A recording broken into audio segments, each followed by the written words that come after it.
Hola, mi nombre es Anelia Osorio. El mío es Isabel Echeverría. Y hoy hablaremos acerca de la sequía y cómo la biota se adapta a esta. Empecemos con el video. Chile se enfrenta a la peor sequía en más de medio siglo. La baja constante de humedad en el suelo afecta en primer lugar a los vegetales, alterando sus ciclos de crecimiento y reproducción, lo cual incide en la fauna dependiente de este alimento, como los animales herbívoros, y a su vez todo el espectro de depredadores. Antes de explicar las adaptaciones de la biota ante la sequía, es necesario saber ¿qué es la biota? Se define la biota como el conjunto de especies de plantas, animales y otros organismos que habitan un área determinada.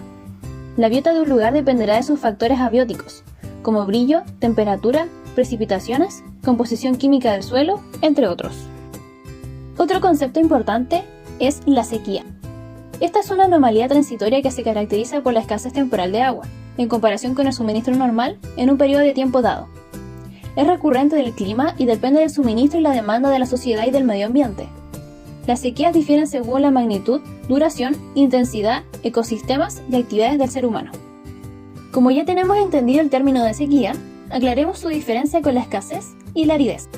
La escasez representa la situación permanente de déficit en relación con las demandas de agua en un sistema de recursos de ámbito regional, caracterizado por un clima árido o bien por un rápido crecimiento de las demandas consultivas. Por otro lado, la aridez es una situación estructural natural de una región y por tanto permanente. Las causas de la sequía se agrupan en origen natural, representadas por las modificaciones en los patrones de la circulación atmosférica, las variaciones en la actividad solar y los fenómenos de interacción entre el océano y la atmósfera. Origen antropogénico. El calentamiento del planeta actual se atribuye a cierta medida a las actividades humanas, como la quema de combustibles fósiles, la degradación ambiental y la alteración de los sistemas ecológicos naturales. A continuación se señalan los distintos tipos de sequía. Sequía meteorológica. Se produce cuando existe una escasez continua de precipitaciones. Esto se relaciona con el comportamiento del sistema océano-atmósfera, donde influyen tanto factores naturales como factores antrópicos. La sequía meteorológica está vinculada a una región específica, ya que las condiciones atmosféricas son muy variables de una región a otra. Sequía hidrológica. Se produce cuando los cursos de agua o los volúmenes embalsados se encuentran por debajo de lo normal durante un plazo temporal dado. También puede producirse por los cambios de uso del suelo causantes de escasez de agua en el ciclo hidrológico. Sequía agrícola. Es el déficit de humedad en la zona radicular necesaria para los cultivos. No es posible establecer umbrales de sequía agrícola porque la cantidad de agua difiere para cada cultivo. Sequía socioeconómica. Es la afección de la escasez de agua sobre las personas y las actividades económicas. La creciente presión de la actividad humana hace que cada vez sea mayor la incidencia de la sequía socioeconómica, destacando las pérdidas económicas crecientes. Chile se enfrenta a la peor sequía en más de medio siglo, y es que Chile se encuentra entre los 10 países más vulnerables a los efectos de la crisis climática, puesto que cumple con 7 de los 9 criterios establecidos en la Convención Marco de Naciones Unidas sobre el Cambio Climático, entre ellos esta sequía propiciada por el descenso de lluvias y por tanto la reducción de caudales de ríos y el acceso al agua. En más de 16 regiones, el gobierno chileno ha decretado la emergencia hídrica y agrícola. El agua potable está garantizada salvo para comunas rurales, donde deberán tomar medidas más drásticas. Estas son algunas de las claves que explican las causas y consecuencias de esta situación histórica. Gran sequía prolongada. Desde hace una década Chile sufre una gran sequía que ha afectado principalmente a la zona central del país, debido a un déficit de lluvias prolongado que ha dado lugar a la sequía más grande en los últimos 60 años. Déficit de agua. Sufre un déficit de 82,6 metros cúbicos por segundo, el cual se prevé aumentará a 149 metros cúbicos para el 2030. Alto riesgo. Se encuentra entre los 18 países con mayor riesgo de sufrir estrés hídrico, mientras que en las mediciones anteriores ocupaba el puesto 24. El año más seco. En 2019 se ha producido un déficit del 80% anual respecto a años anteriores, con mediciones que comenzaron en 1950. Impacto sobre la biodiversidad. Miles de animales han muerto por la sequía en Chile y alrededor de 50.000 especies de animales se han visto afectados por la sequía. Población afectada.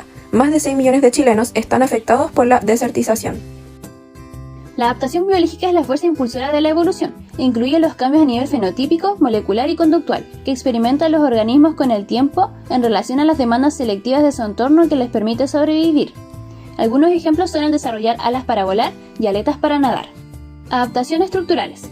Ocurre cuando varía el cuerpo mismo de la especie, tanto la pérdida o ganancia de miembros, especialización de los mismos o desarrollo de mimetismos y coloraciones crípticas. Adaptación fisiológica. Este tipo se parece al anterior, ya que implica un cambio físico en la especie, pero en este caso se centra en los procesos y funcionamientos internos de los organismos.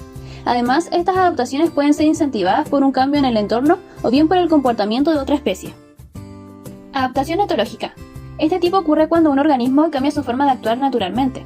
Algunos ejemplos son cambios de vocalizaciones, de rituales de cortejo, de anidamiento o apareamiento.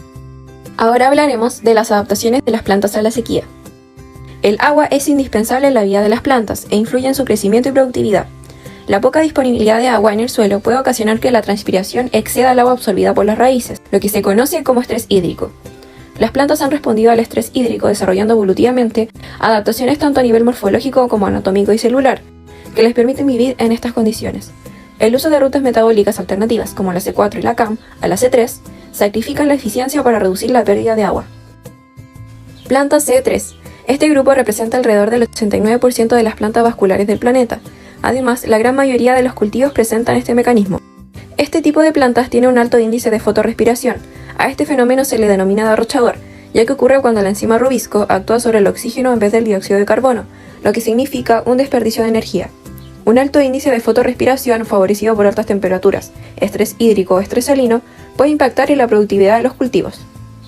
Planta C4. En respuesta al derroche energético provocado por la fotorrespiración, las plantas desarrollaron la ruta metabólica C4. Esto les brinda una mayor eficiencia en el uso del agua frente a las plantas C3.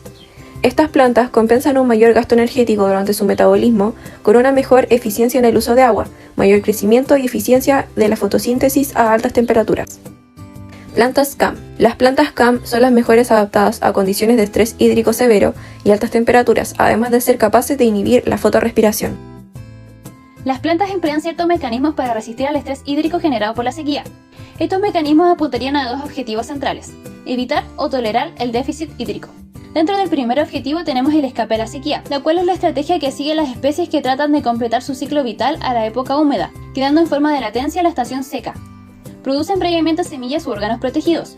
Para ello adelanta la floración evitando la estación seca o entran en dormición vegetativa parcial durante el verano. Dentro del segundo objetivo tenemos la reducción del área foliar. El déficit hídrico produce un descenso en la turgencia de las células, disminuyendo tanto la expansión foliar como la elongación radicular y por tanto la tasa de crecimiento. Una menor área foliar transpirará menos, permitiendo conservar más agua. Abscisión foliar. El área foliar de una planta varía tras la maduración de la misma. En situación de déficit hídrico se produce la senescencia e incluso la abscisión de hojas. Al disminuir el número de hojas, lo hará también la superficie de transpiración, lo que supone un ahorro en términos hídricos para la planta. Cierre estomático.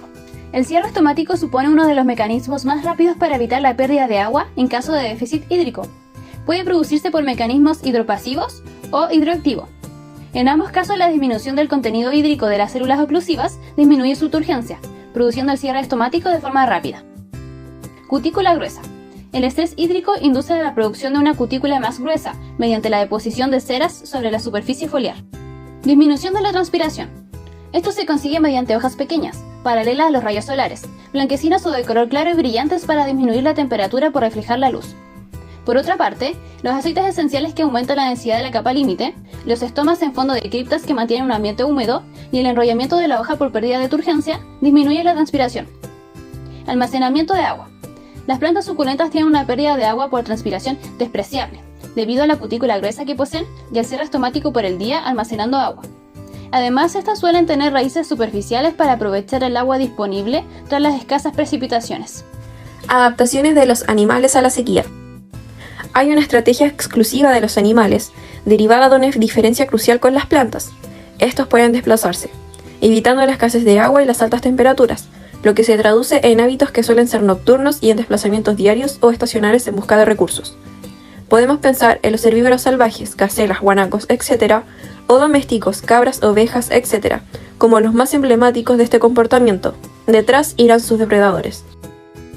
Posibles soluciones por parte de los humanos. En el caso del cambio climático, prevenir es mejor que curar. Ya se han definido algunos pasos urgentes para reducirlo, sin embargo, siguen siendo difíciles de alcanzar. El cambio climático ya empezó, y a medida que las temperaturas globales sigan aumentando, será necesario desarrollar estrategias para conservar especies y hábitats incapaces de adaptarse al cambio. Las respuestas a los desafíos del cambio climático pueden ser de 4 categorías principales. Mantenimiento de los ecosistemas actuales.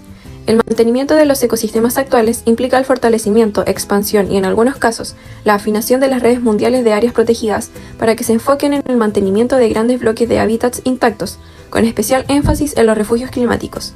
La investigación sugiere que, en comparación con otros enfoques, las áreas protegidas son herramientas eficaces para mantener los ecosistemas y pueden desempeñar un papel fundamental en la protección de la vida silvestre ante el cambio climático. Cambiar de lugar un área protegida. Si se crea una reserva para proteger un cierto hábitat y ese hábitat se mueve en respuesta a condiciones cambiantes, podría ser necesario que se extiendan los límites del área protegida en alguna dirección y liberar las áreas que ya no albergan el hábitat en cuestión. Reubicación. Si una barrera geográfica impide el movimiento natural de las especies como respuesta al cambio climático, podría ser necesario la reubicación de plantas y animales. Esto supone que haya un área apropiada que no esté ya ocupada por especies similares. Alimentación artificial. A corto plazo, podría ser necesario ofrecer alimentos suplementarios y agua a poblaciones claves para mantener vivos a los animales hasta que se encuentre una solución más apropiada. Modificación de hábitats. Si algunas plantas alimenticias, que son básicas para la supervivencia de especies en particular, empiezan a morir como resultado del cambio climático, el hábitat podría enriquecerse plantando otras plantas comestibles mejor adaptadas a altas temperaturas. Debido a las sequías, también ha sido necesario abastecer de agua a los terrenos pantanosos. Creación de hábitats. En el peor de los escenarios, por ejemplo, donde un bosque húmedo es reemplazado por condiciones áridas, podría ser necesario intentar mover comunidades ecológicas enteras a sitios donde el cambio en los patrones de lluvia ha creado condiciones apropiadas. Restauración de ecosistemas dañados o cambiantes. La degradación de los ecosistemas ha llegado tan lejos que las respuestas de manejo requieren necesariamente de un enfoque de restauración a gran escala. Por ejemplo, los hidrorretenedores. Es un polímero hidrófilo en estado gel, que se hidrata con agua y la entrega en forma lenta, permitiendo mantener húmeda la zona de raíces. Se puede usar en cualquier tipo de suelo, de clima y para cualquier tipo de planta. Su uso es más rentable en zonas áridas o semiáridas y en aquellos cultivos donde las plantas son muy sensibles al estrés hídrico. Algunas de sus características principales son: capacidad de almacenamiento de agua, suministro y rehidratación. Reduce la pérdida de sustancias nutritivas. Previene la erosión del terreno. Se mantiene activo por muchos años y cuida el medio ambiente ya que es biodegradable y seguro. Adopción de enfoques integrados y de paisaje. La mejor forma de adaptarse a las condiciones climáticas cambiantes y de mitigar sus efectos es por medio de un enfoque preventivo que integre los efectos ambientales del clima cambiante a la planificación del uso de la tierra. Bajo condiciones de sequía cada vez más severas, por ejemplo, el manejo de permisos de pastoreo de ganado no siempre considera el peligro de degradación de la tierra. En tales casos, la planificación mejorada del uso de la tierra también debe considerar la restauración de terrenos degradados, la sostenibilidad y los beneficios para los medios de vida de los seres humanos. El cambio climático se ha hecho latente a nivel global en las últimas décadas a través del aumento de climas extremos. En nuestro país, la escasez hídrica representa una gran amenaza para los ecosistemas y la vida humana. Urge entonces la necesidad de contar con una estrategia para racionar y almacenar este vital recurso.